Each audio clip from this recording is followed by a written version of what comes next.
माझ्या पत्नीचा अर्धा चेहरा भाजलेला होता. ती दिसायला खूपच कुरूप होती. मी कुटुंबात सर्वात देखणा मुलगा होतो. माझ्या घरचे तिला टोमणे मारायचे, पण ती कधी काही बोलायची नाही. मी एका सुंदर मुलीशी दुसरे लग्न केले आणि तिला घरी आणले. दुसऱ्या पत्नीच्या सांगण्यावरून मी पहिल्या पत्नीला घराबाहेर काढले आणि तिला म्हणालो, काळजी करू नकोस, तुला घटस्फोट देणार नाही, पण तू आम्हाला सोडून जा. ती वेदनेने भरलेल्या नजरेने माझ्याकडे पाहत होती आणि निघून गेली. काही दिवस तर मी आनंदात होतो. घरचे सुद्धा लोक दुसऱ्या बायकोच्या सुंदरतेवर कौतुक करायचे. पण काही दिवसानंतर अचानक माझ्या दुसऱ्या पत्नीला, त्या दिवशी सकाळचे 7 वाजले होते आणि मी ऑफिसला जायला तयार होत होतो. हल्ली मी खूप आनंदी होतो. सगळं काही छान वाटत होतं, कारण मी दुसरं लग्न केलं होतं. हे लग्न माझ्यासाठी खूप सुखदायक ठरलं होतं. माझं मन शांत आणि समाधानकारक होतं. आता मला रागही येत नव्हता. मी काजलकडे पाहून जगत होतो. तिच्या सुंदरतेत हरवून जात होतो. अजून मी ऑफिसला जायची तयारी करत होतो, तेवढ्यात अचानक फोन वाजला. हा कॉल पूर्णपणे अनपेक्षित होता, म्हणून मी पटकन उचलला. फोनवर जे सांगितलं गेलं ते ऐकून श्वासांचा वेग थांबल्यासारखा वाटला. हा कॉल माझ्या ऑफिसमधल्या सहकाऱ्यांचा होता. त्याने सांगितलं, संजय, आज तू ऑफिसला येऊ नकोस. ऑफिसला आग लागली आहे आणि संपूर्ण ऑफिस जळून राख झालं आहे. हे ऐकताच माझ्या पायाखालची जमीन सरकली. मी तिथेच बसलो आणि विचार करू लागलो, हे सगळं काय झालं? सगळं छान चाललं होतं. मी खूप आनंदात होतो आणि आता ही बातमी. माझ्या सहकार्याने ऑफिसला न जाण्याचा सल्ला दिला होता, पण मी काजलला सगळं सांगितलं आणि घराबाहेर पडलो. बसमध्ये बसून ऑफिसकडे रवाना झालो. थोड्याच वेळात मला हवेत जळण्याचा वास आणि धूर जाणवायला लागला. मी तिथे पोहोचलो तेव्हा तिथलं दृश्य पाहून माझं मन हादरून गेलं. ऑफिस पूर्णपणे उद्ध्वस्त झालं होतं. माझ्या आनंदाला जणू दृष्ट लागली होती. सगळं छान चाललं होतं, पण आता सगळं संपल्यासारखं वाटत होतं. खूप दुःखी मनाने मी घरी परतलो. काजल माझी वाट पाहत होती. मला पाहताच तिने विचारलं, सगळं ठीक आहे ना? पण मी तिला काय सांगणार? नशिबाचा तारा फक्त काही वेळासाठी चमकला होता आणि आता मावळला होता. मी काजलला सत्य सांगितलं नाही आणि म्हणालो, नाही, किरकोळ आग लागली होती. उद्या ऑफिसला जाईन. आज थोडंफार काम असेल, मग सगळं ठीक होईल. पण आतून मी खूप घाबरलेलो होतो. ऑफिस पूर्णपणे जळून गेलं होतं. खूप मोठं नुकसान झालं होतं. विमा मिळाल्यावरही माझी नोकरी धोक्यात येऊ शकते असं वाटत होतं. पूर्ण रात्र मी या तणावाखाली झोपलो नाही. सकाळ होताच मी तयार होऊन ऑफिसला निघालो. घरात कुणालाही काहीच सांगितलं नाही. मी नाश्ता केला, पण नाश्ता करायचाही मूड नव्हता. जेव्हा मन बेचैन असतं तेव्हा कोणाला खाण्याची पर्वा नसते. माझी परिस्थिती ही त्या वेळेला तशीच होती. ऑफिस जवळ पोहोचलो तेव्हा पाहिलं की सगळे वर्कर्स चिंताग्रस्त उभे होते आणि त्यांच्या चेहऱ्यावर निराशा स्पष्ट दिसत होती.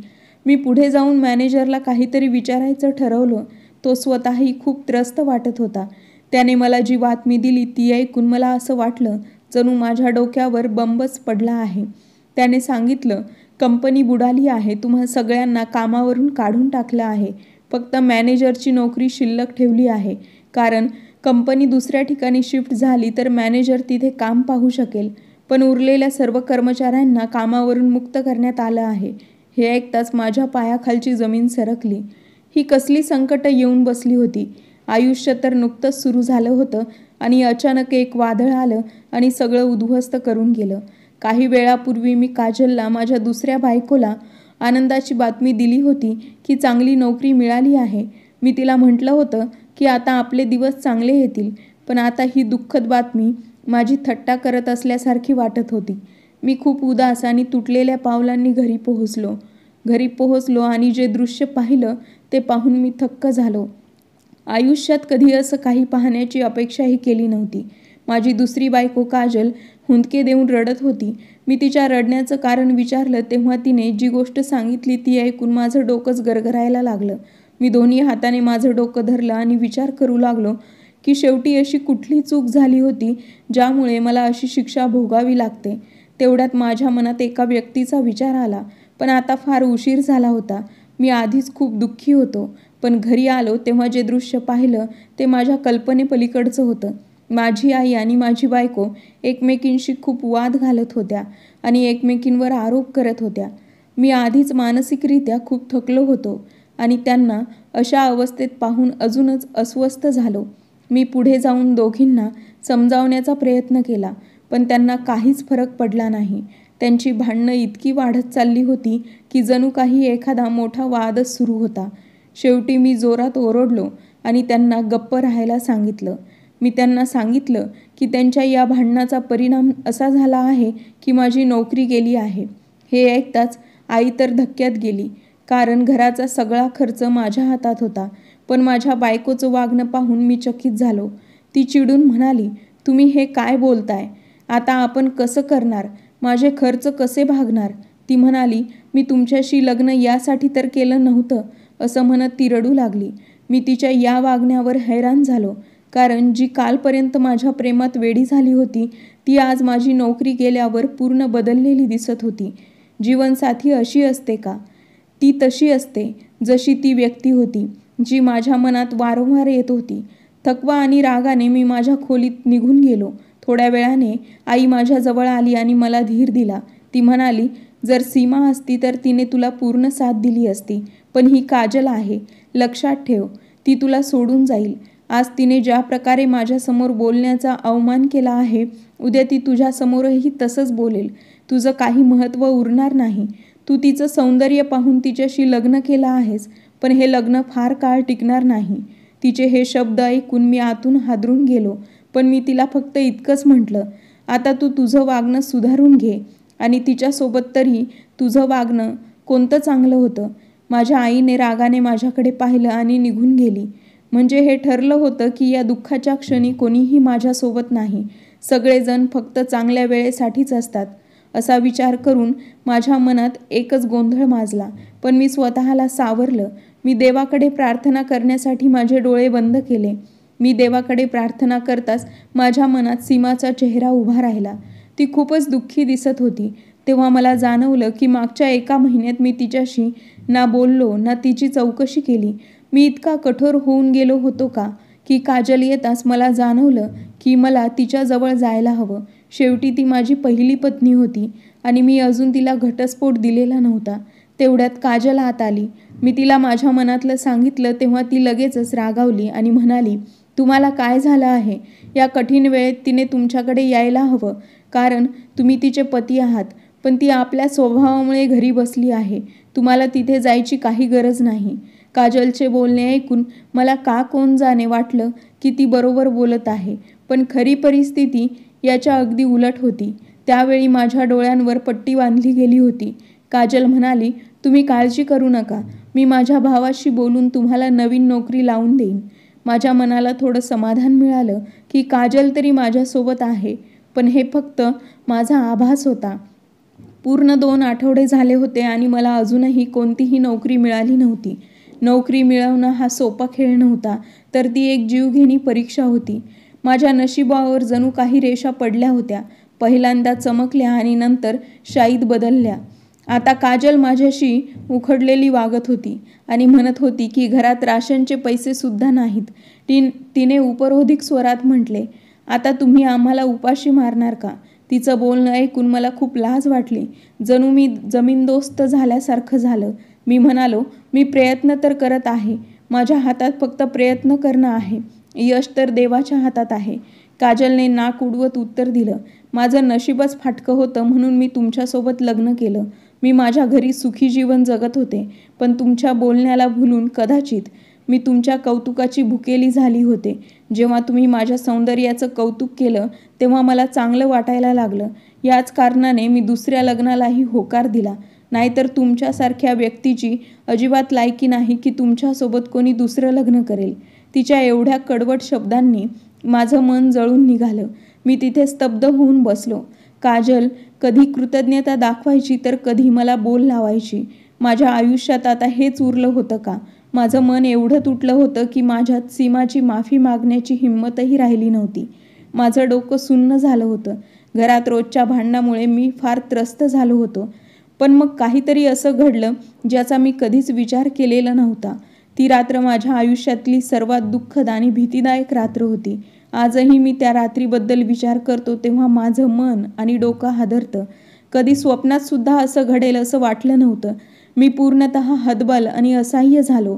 पण आयुष्य कधीकधी अशा वळणावर आणतं ज्याचा आधीपासून काहीच अंदाज नसतो. मी माझ्या पलंगावर आडवा होतो आणि माझ्या भूतकाळाचा विचार करत होतो. मी माझ्या आईवडिलांचा एकुलता एक मुलगा होतो आणि माझ्या 2 बहिणी होत्या ज्या लग्न झालेल्या होत्या. मी फक्त 10वी शिक्षण घेतलं होतं आणि नंतर वडिलांची किराणा दुकान चालवायला लागलो.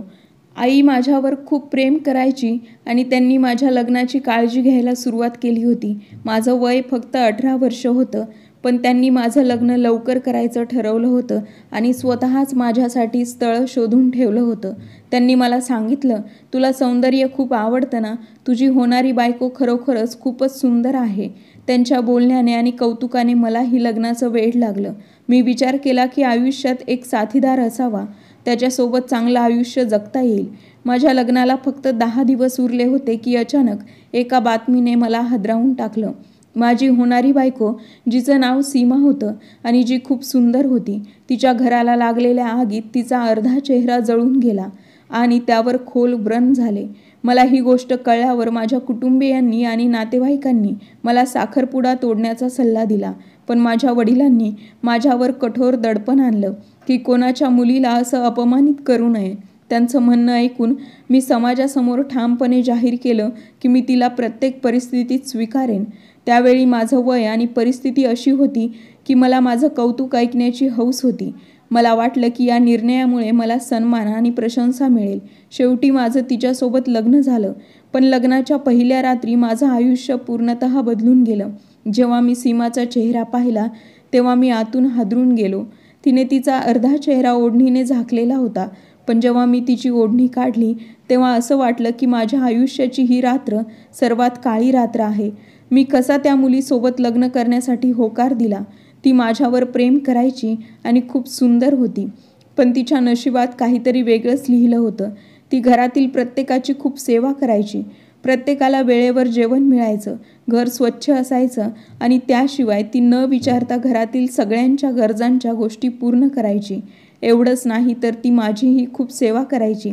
जेव्हा जेव्हा मी कामावरून घरी यायचो तेव्हा ती माझे पाय दाबायची आणि म्हणायची, खूप दमला असाल.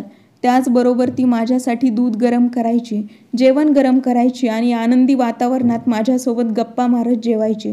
पण का कोण जाणे, माझ्या मनात एक विचित्र गाठ बसली होती. तिचं कौतुक सगळे करायचे, पण माझ्या आयुष्यातून समाधान निघून गेलं. जरी तिच्या चेहऱ्यावर दाग होता तरी सुरुवातीच्या दिवसांमध्ये ती मला खूप आवडायची. पण लोकांच्या बोलण्यांनी माझं जगणं कठीण करून टाकलं. फक्त एका आठवड्यात ती माझ्या मनातून उतरली. मी तिला महत्त्व देत नसे, नीट बोलतही नसे, पण ती एकदम सहनशीलतेचा मूर्तिमंत नमुना होती. माझ्यासोबत राहायची आणि माझी काळजी घ्यायची. जेव्हा मी संध्याकाळी घरी परतायचो तेव्हा ती माझी पूर्ण सेवा करायची. रात्री उशिरापर्यंत माझे पाय दाबत म्हणायची, तुम्ही थकला असाल, मी तुम्हाला आराम मिळवून देते. पण तिच्या अर्धवट जळालेल्या चेहऱ्याकडे पाहून मला तिच्यावर राग येऊ लागला.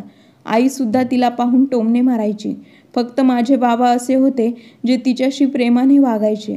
पण बाबांचे प्रेम असूनही ती कधीही कुणाला उत्तर द्यायची नाही आणि नेहमी घरात समाधान टिकवण्याचा प्रयत्न करायची. तरीही जेव्हा मी घरात असायचो किंवा कामावरून परतायचो तेव्हा आई तिच्यावर सतत टोमणे मारायची. पण ती नक्की कसल्या मातीची बनलेली होती देव जाणे. सगळं निमूटपणे सहन करायची. आम्हाला मूलही होत नव्हतं. कितीही प्रयत्न केले तरी माझ्या मनाला तिच्या जवळ जाण्याची इच्छा होत नव्हती. कदाचित माझ्या मनात कुठेतरी भीती होती की जर माझं मूलही तिच्यासारखंच झालं तर काय होईल. सध्या सगळं माझ्या बाजूने होतं आणि मूल होण्याची काही चिन्ह दिसत नव्हती. एक दिवस तिच्याकडून एक साधीशी चूक झाली आणि मी तिला इतकी मोठी शिक्षा दिली की ती पूर्णपणे कोसळून गेली. मनातून मी तिचा तिरस्कार करत होतो आणि तिच्या अर्धवट जळालेल्या चेहऱ्यावर वारंवार टोमणे मारत होतो. पण असा वागण्याचा मी कधीही विचार केला नव्हता. ती माझ्या कपड्यांना इस्त्री करत होती आणि माझ्या सर्वात आवडत्या शर्टवर इस्त्री ठेवल्याबरोबर तो जळून गेला. आता ती घाबरून थरथरू लागली, कारण तिच्याकडून कधीच अशी चूक झाली नव्हती. मी हे सगळं माझ्या डोळ्यांनी पाहिलं. पटकन पुढे जाऊन मी गरम इस्त्री घेतली आणि तिच्या हातावर ठेवली. तीव्र गरम इस्त्रीने तिची त्वचा सोलून गेली, पण त्यात तिने एकही शब्द काढला नाही. तिने तिचं सगळं दुःख सहन केलं आणि जरा आराम मिळावा म्हणून ताबडतोब वॉशरूममध्ये जाऊन पाणी टाकलं. रात्री बाबा घरी आले आणि तिने त्यांना चहा दिला. त्यांनी तिचा हात पाहून मला विचारलं की हे कसं झालं. मी सरळ नकार दिला आणि म्हटलं, मला काहीच माहिती नाही. पण बाबांना समजलं होतं की ती जळाली आहे. तेव्हा त्यांना सत्य कळलं तेव्हा ते खूप रागावले आणि माझ्यावर हातही उचलला. तिथून ती कायमची माझ्या मनातून उतरली आणि तिला माझ्या आयुष्यातून काढून टाकण्याचा निर्णय घेतला. पण इथेही मी तिच्या चेहऱ्याचा बहाणा केला नाही, तर मोठ्याने आरडाओरडा करू लागलो की लग्नाला 2 वर्ष झाली आहेत आणि अद्यापही आम्हाला मूलबाळ नाही. मी ठरवून टाकले की मी दुसरं लग्न करणार आहे. वडिलांनी हे ऐकले आणि स्पष्ट सांगितले की ते जिवंत असेपर्यंत असं काही होऊ शकत नाही. त्यांनी म्हटले की तू कारण शोधतो आहेस. लग्नाला अजून फक्त 2च वर्ष झाली आहेत. पण मी गप्प बसणारा नव्हतो. त्या दरम्यान माझ्या वडिलांचे निधन झालं आणि तिचा सर्वात मोठा पाठीराखा घरातून निघून गेला. आता मला पूर्ण मोकळीक मिळाली होती. तिच्याशी हवं तसं वागू शकतो. वडिलांच्या निधनाच्या 40 दिवसानंतर मी जाहीर केलं की मी दुसरे लग्न करणार. आईने मला पूर्ण पाठिंबा दिला आणि तिने सीमाला स्पष्ट सांगितले, आता आम्हाला माफ कर आणि या घरातून निघून जा. जर नाही गेलीस तर आधीसारखं जुनं आयुष्य जग आणि आमची सेवा कर. तुझं नशीब चांगलं आहे की तुला असं घर मिळालं जिथे 2 वेळचं जेवण मिळतंय. त्या बदल्यात थोडंफार काम तर करावंच लागेल. त्या दिवशी मी पाहिलं की तिची तब्येत आणखीनच खालावत होती.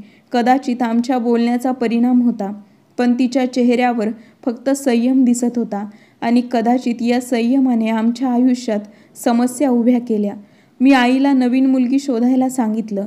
2 आठवड्याने मी तिला स्वतः सांगितलं की मी ऑफिसमधल्या काजल नावाच्या मुलीशी लग्न करणार आहे. ती खूपच सुंदर आहे आणि हे माहीत असूनही की मी लग्न झालेलं आहे, ती माझ्याशी लग्न करायला तयार आहे. हे ऐकून सीमा पहिल्यांदा माझ्यासमोर उभी राहिली आणि म्हणाली, तुम्ही असं करू शकत नाही. मी तुमची बायको आहे आणि माझ्या परवानगीशिवाय असं होऊ शकत नाही. यावर रागाच्या भरात मी तिच्या गालावर 2-3 वेळा चापट मारली आणि म्हटले, हे माझं आयुष्य आहे आणि हे माझे निर्णय आहेत. माझ्या आयुष्याचे निर्णय घेणारी तू कोण? त्यानंतर ती कधीच माझ्यासमोर उभी राहिली नाही किंवा कधी तोंडातून एक शब्दही काढला नाही. मी सांगितल्याप्रमाणेच ती वागत राहिली. कधीकधी तिच्या सहनशीलतेमुळे मला त्रास होईल. खरं सांगायचं तर माणूस कोणत्याही परिस्थितीत समाधानी राहत नाही. माझंही तसंच झालं. मी काजलशी लग्न करून तिला घरी आणलं. ती खूपच सुंदर होती आणि माझ्यासोबत तिची जोडी खूपच छान दिसत होती. माझ्या खानदानात मी स्वतःला सगळ्यात देखणा मुलगा समजायचो. पण सीमा माझ्या आयुष्यात होती. मग मी माझं नशीब बदललं आणि माझ्या आयुष्यात काजलला आणलं. काजलने खुल्या दिल्याने हे मान्य केलं की ती सीमासोबत राहायला तयार आहे. तिला माझ्या बोलण्यातून कळून चुकलं होतं की सीमा खूप संयमी मुलगी आहे. पण लवकरच काजलचा संयम सुटला आणि तिने मला स्पष्ट सांगितलं की मी सीमाचं या घरात आता काहीही स्थान नाही. तिने मला सांगितलं, तिला घटस्फोट देऊन टाक. काजलने असं म्हणताच सीमा माझ्या पायाजवळ येऊन रडू लागली आणि म्हणाली, आपण मला घटस्फोट देऊ नका. मी कुठे जाईन? या जगात माझं दुसरं कोणीच नाही. तिच्या वडिलांचं आधीच निधन झालं होतं आणि आई लहानपणीच गेली होती. तिचं हे ऐकून माझ्या मनात न जाणो का थोडीशी दया निर्माण झाली. मी तिला सांगितलं, मी तुला घटस्फोट देणार नाही, पण या घरात तुम्ही दोघी एकत्र राहू शकणार नाही. म्हणून मी ठरवलं की तुला एका भाड्याच्या घरात ठेवतो. तिथे तू राहा आणि तुला हवं तसं आयुष्य जग. मी कधीकधी तुला भेटायला येत जाईल. त्या दिवशी तिने माझ्याकडे पाहिलेल्या नजरा अजूनही मला आठवतात. तिच्या त्या नजरांचा काटा अजूनही माझ्या मनात बसतो. तिने खूपच वेदनादायक नजरेने माझ्याकडे पाहिलं आणि शांतपणे आपल्या खोलीत जाऊन सामान गोळा करू लागली. मी आणि काजल हॉलमध्ये बसून गप्पा मारत होतो, खूप हसत होतो. इतक्यात सीमा बाहेर आली. तिच्या हातात सूटकेस होती. ती मला म्हणाली, तुम्ही मला जिथे ठेवायचं ठरवलं आहे तिथे सोडून या, पण लक्षात ठेवा की परत तुम्हाला माझ्याकडेच यायचं आहे. तिचं हे ऐकून मी आणि काजलने एकमेकांकडे पाहिलं आणि तिची खिल्ली उडवत हसू लागलो. मी रागाने तिला म्हणालो, मी तुझ्याकडे पुन्हा का येईल? तुझ्याकडे आहे तरी काय? तुझा अर्धा चेहरा जळालेला आहे. तुझ्याकडे पैसा नाही आणि सौंदर्य तर तुला स्पर्शूनही गेलं नाही. काजलच्या समोर मी तिला एवढं ऐकवलं तेव्हा पहिल्यांदा तिच्या डोळ्यात अश्रू पाहिले. तिने काहीही बोललं नाही आणि शांतपणे बाहेर निघून गेली. मी काजलला म्हणालो, मी तिला सोडून येतो, तू माझी वाट बघ, आपण आज रात्री बाहेर जेवायला जाऊ. मी बाहेर आलो आणि काजलच्या सांगण्यावरून जिथे भाड्याचं घर घेतलं होतं तिथे तिला सोडून दिलं. मागे वळूनही पाहिलं नाही. तिनेही माझ्याशी काही बोलण्याचा प्रयत्न केला नाही. तिला सोडून देताना मला वाटलं की मी खूप मोठं काम केलं आहे आणि माझ्या खांद्यावरचं ओझं हलकं झालं आहे. आता आयुष्य खूप सुंदर वाटू लागलं आणि त्याची मला काहीच फिकीर राहिली नाही. मी तिला एका ठिकाणी सोडून दिलं. फक्त घटस्फोट नव्हता दिला, पण बाकी सगळं करून झालं होतं. आता काजलसोबत आयुष्य खूप सुंदर वाटू लागलं. मी स्वतःला दोष देत होतो की मी हे आधी का केलं नाही. 2 वर्ष वाया घालवली, पण निसर्ग मला लवकरच दाखवणार होता की काय योग्य होतं आणि काय चुकीचं. मी कोणावर अन्याय केला आणि कोणाचा सहारा घेऊन चुकीचं वागलो. लग्नाचे 15 दिवस शांततेत गेले. मला एक चांगली नोकरी मिळाली आणि काजलला मी माझ्या नशिबाचा आशीर्वाद मानू लागलो. पण लवकरच माझं हे सुख फक्त बुडबुडा ठरलं, कारण मला समजलं की ऑफिसमध्ये जिथे माझी नवीन नोकरी होती तिथे आग लागली आणि माझी नोकरी गेली. काजलचं वागणं खूप विचित्र होतं. तिने सरळ सांगितलं, तुम्ही लवकरात लवकर दुसरी नोकरी शोधा, नाहीतर मी तुमच्यासोबत राहू शकत नाही. माझे खूप खर्च आहेत जे तुम्हाला उचलावे लागतील. ती खूप सुंदर होती आणि तिच्या सौंदर्याची काळजी घेणे तिला महत्त्वाचं वाटत होतं. मी तिला विश्वास दिला की मी माझा सर्वतोपरी प्रयत्न करत आहे, पण आतून मी दुःखी होतो. अशा वेळी मला सीमाची आठवण झाली. आईने मला सांगितलं की 15 दिवस झाले आणि घर खर्चाचे पैसेही संपले आहेत. मग मी ताबडतोब सीमाकडे गेलो आणि संपूर्ण परिस्थिती तिला सांगितली. तिला हा विचार करून समाधान वाटलं की कठीण प्रसंगी का होईना मी तिची आठवण काढली. पण तिला हे माहीत नव्हतं की मी किती स्वार्थी माणूस आहे, जो फक्त गरजेच्या वेळेस तिला आठवतो. तिने तिच्या बचतीतून काही पैसे दिले आणि सांगितलं की हे घराच्या रेशनसाठी खर्च करा. तिला खूप आनंद झाला. ती माझ्या उपयोगी आली. त्यावेळी मी दुःखी होतो म्हणून मी तिचे आभार मानले. तिच्यासोबत थोडा वेळ घालवला आणि मग मी घरी आलो. घरी पोहोचलो तर काजलने विचारपूस सुरू केली. ती ओरडायला लागली आणि म्हणाली की तुम्ही सीमाकडे जाऊन आला आहात, म्हणजे अजूनही तुमच्या मनात तिच्यासाठी मृदू कोपरा आहे. तिने सांगितलं की तिला आता सीमा सहन होत नाही आणि मला तिच्याशी घटस्फोट घेण्याची मागणी करू लागली. तिचं बोलणं ऐकून मी सांगितलं की मी सीमाकडे फक्त पैसे घ्यायला गेलो होतो. तिने माझी मदत केली, तुझ्यासारखी नाकारली नाही. तिने पैसे दिले आणि सांगितलं की जेव्हा गरज भासेल तेव्हा माझ्याकडून घ्या. हे ऐकून काजल गप्प बसली, पण तिने अजून एक विषय काढला. तिने विचारलं, सीमाकडे पैसे आले कुठून? तिने हे मिळवले कुठून? तू तिच्याकडे हे विचारलं का नाही? ती सारा दिवस एकटी राहते, देव जाणे काय करते. तिच्याकडे पैसे आले कुठून? काजलचे हे बोलणं माझ्या डोक्यात बसलं. मी रागाने तिला म्हटलो, तुझी जीभ सांभाळून बोल. मी तिच्यासोबत 2 वर्ष घालवली आहेत, ती अशी नाहीये. पण काजलचा हा पहिलाच वार माझ्या मनाला खोलवर लागला आणि याचा परिणाम हळूहळू दिसू लागला. देवाचा आशीर्वाद म्हणून मला नोकरी मिळाली, पण पगार खूपच कमी होता. काजलचे टोमणे आता सुरू झाले आणि थांबायचे नाव घेत नव्हते. ती वारंवार म्हणायची, माझे खर्च भागत नाहीत, मला हात तंग ठेवायची सवय नाही. माझा हात नेहमी मोकळा राहायचा, पण आता तुम्ही तो तंग करून टाकलाय. जेव्हा मी तिला समजावायचो की तंगीमध्ये राहायला शिक, सीमाकडून काही धडा घे, तेव्हा ती आणखी चिडायची. कधीकधी मला वाटायचं काजलशी लग्न करून मी चूक केली, पण मी माझ्या या अपराधी भावनेला लपवायला शिकलो होतो. मला स्वतःला लाजिरवाणं वाटून घ्यायचं नव्हतं. दिवस असेच जात होते आणि आधीच आनंदी असलेलं आयुष्य आता कुठेतरी हरवलं होतं. हे सगळं माझ्या चुकांचा परिणाम होतं. एक दिवस तर हद्दच झाली.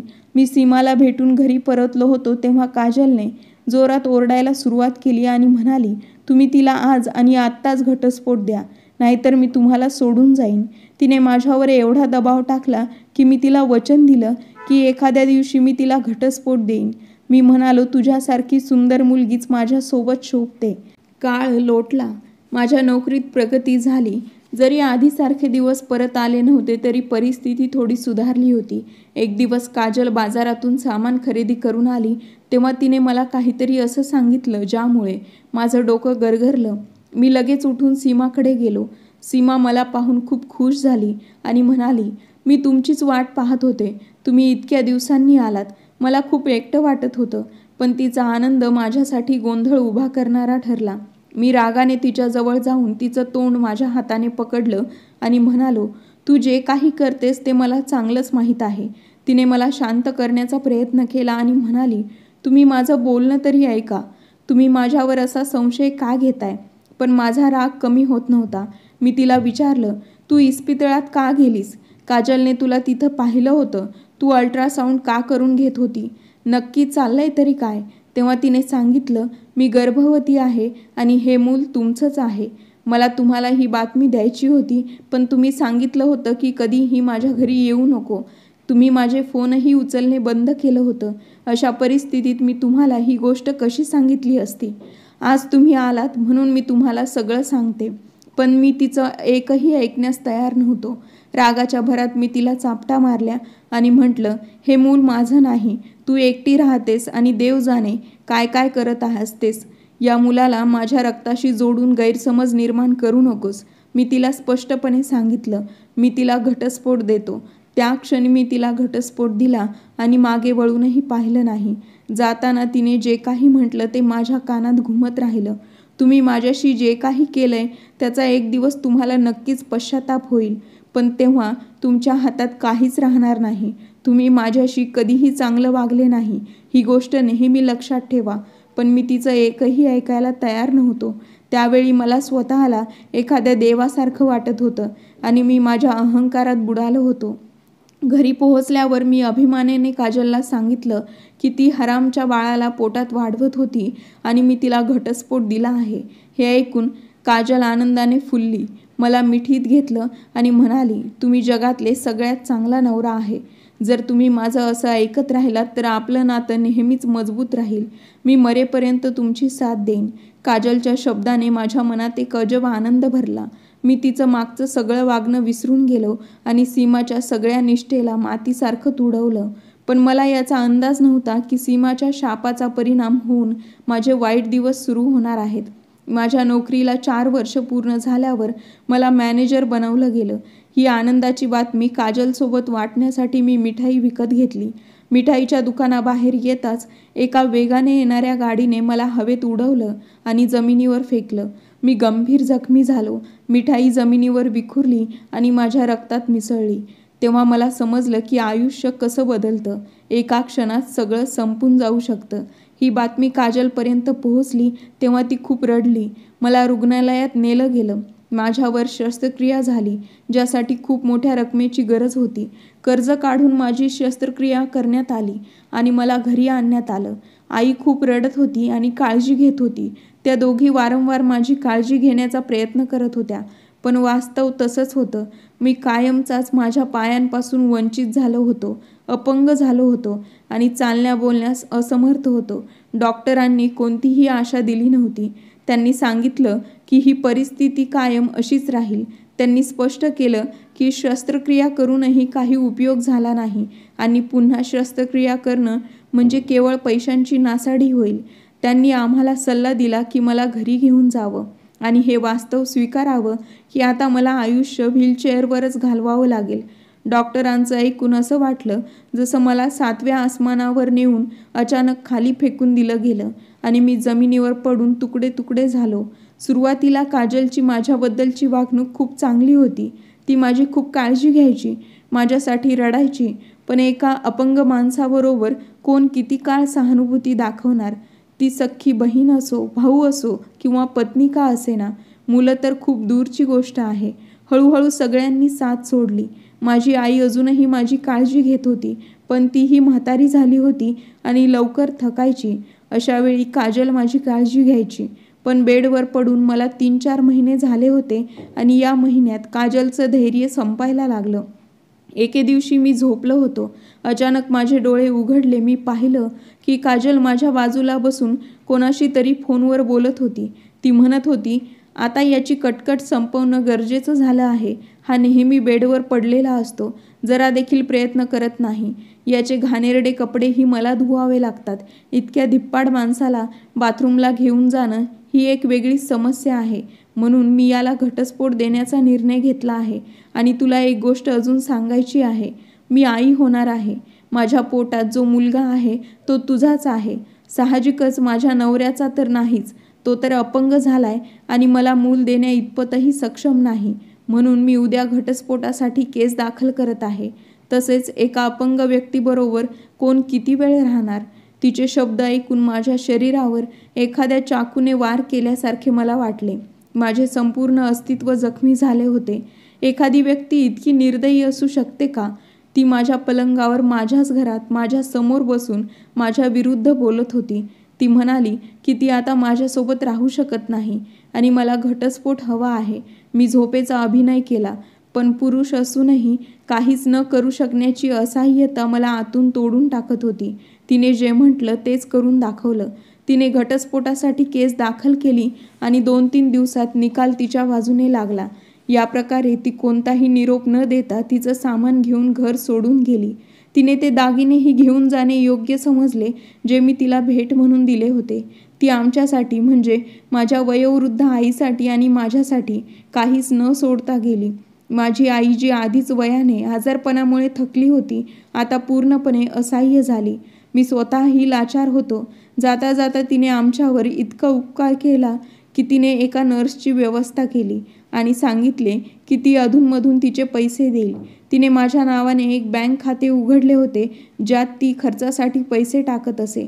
तिचं हे मला भीक दिल्याप्रमाणे वागणं माझ्यासाठी एखाद्याने माझ्या हातावर आग लावल्यासारखं होतं. पण मी पलंगावर पडलेलो लाचार होतो. काहीही करू शकत नव्हतो. या काळात मला सगळ्यात आधी सीमाची आठवण झाली. मला समजलं की माझ्यासोबत हे सगळं का होत आहे. मी एका खूपच निरागस आणि पवित्र मुलीसोबत अन्याय केला होता. तिला त्यावेळी घटस्फोट दिला होता जेव्हा तिला सुरुवातीला माझी सर्वात जास्त गरज होती. ती माझ्या मुलाला जन्म देणार होती. पण त्यावेळी मी काजलच्या बोलण्यावर विश्वास ठेवला आणि कायमचं सीमाला सोडून दिलं. ही दुनिया कर्मफळाची आहे. मी सीमासोबत जे केलं तेच काजलने माझ्यासोबत केलं.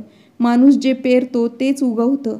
आज माझं डॉक्टरकडे चेकअप होतं आणि नर्सने मला डॉक्टरांकडे नेलं. तिथे चेकअप दरम्यान मला एक मुलगी दिसली जी हुबेहूब सीमासारखी दिसत होती. मी हळू आवाजात सीमा म्हणून हाक मारली, हे जाणून घेण्यासाठी की ती सीमाच आहे का. तिने मागे वळून पाहिलं आणि मला खात्री झाली की ती सीमाच होती. तिच्या हातात एक सुंदर मुलगा होता जो अगदी माझ्यासारखा दिसत होता. माझ्या मनात विचार आला की हा मुलगा माझाच असावा. अचानक मनात कल्पना चमकली आणि मी नर्सला सांगितलं की त्या समोरच्या मुलीला बोलाव. त्याने तिला बोलावून आणलं. तिने माझ्याकडे पाहिलं आणि आश्चर्याने थबकली. ती छोटे छोटे पावलं टाकत माझ्याकडे आली. मी काहीच बोलू शकलो नाही. फक्त लाजेने नजर खाली झुकवली आणि दोन्ही हात जोडले.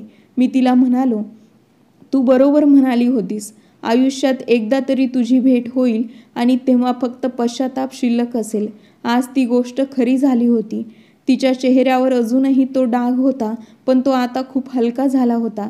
ती आधीपेक्षा खूप सुंदर दिसत होती. म्हणजे तो डाग तिच्या सौंदर्यावर काहीही परिणाम करत नव्हता. ती म्हणाली, तुला तुझ्या कर्माची फळं मिळाली आहेत. मी तुझ्यासोबत शक्य तेवढं नातं निभावण्याचा प्रयत्न केला, पण तू सगळं स्वतःच उद्ध्वस्त केलं. तुझी बायको कुठे आहे? तिने हा प्रश्न विचारल्यावर माझ्याकडे काही उत्तर नव्हतं. फक्त डोळ्यात पाणी होतं. ती मागे वळून जायला लागली. मी विचारलं, हा मुलगा माझा आहे का? ती माझ्याकडे बघत नकारार्थी मान हलवत म्हणाली, जेव्हा तू मला घटस्फोट दिला त्या काळात केलेल्या अन्यायामुळे माझं पहिलं मूल पोटातच मेलं. हा माझा दुसऱ्या लग्नातून झालेला मुलगा आहे. आता मला कधीही अशा प्रकारे आवाज देऊ नकोस. मी माझ्या नवऱ्यासोबत खूप आनंदी आहे. देवाने मला माझ्या संयमाचं फळ दिलं आहे. मी जिथे आहे तिथे सुखी आहे. तुझ्यासाठी पण माझी प्रार्थना आहे की तुझी परीक्षा लवकर संपू देत. असे म्हणत ती निघून गेली आणि मी तिला स्वतःपासून दूर जाताना पाहत राहिलो. आयुष्य किती लवकर बदलतं आणि माणसाला त्याचा परिणाम या जगातच दाखवतं. माझ्यासोबतही असंच झालं. मी माझ्या शेवटासोबत व्हीलचेअरवर बसून तिला जाताना पाहत राहिलो आणि विचार करत राहिलो की मौल्यवान रत्नाची ओळख खऱ्या जाणकारालाच होते आणि तिच्यासारखा हिरा योग्य ओळख असणाऱ्याला मिळाला आणि मी मात्र रिकाम्या हाताने राहिलो होतो. कथा आवडली असल्यास लाईक आणि शेअर करा आणि चॅनलला सबस्क्राईब करायला विसरू नका. भेटूया नवीन एका व्हिडिओमध्ये नवीन एका कथेसह.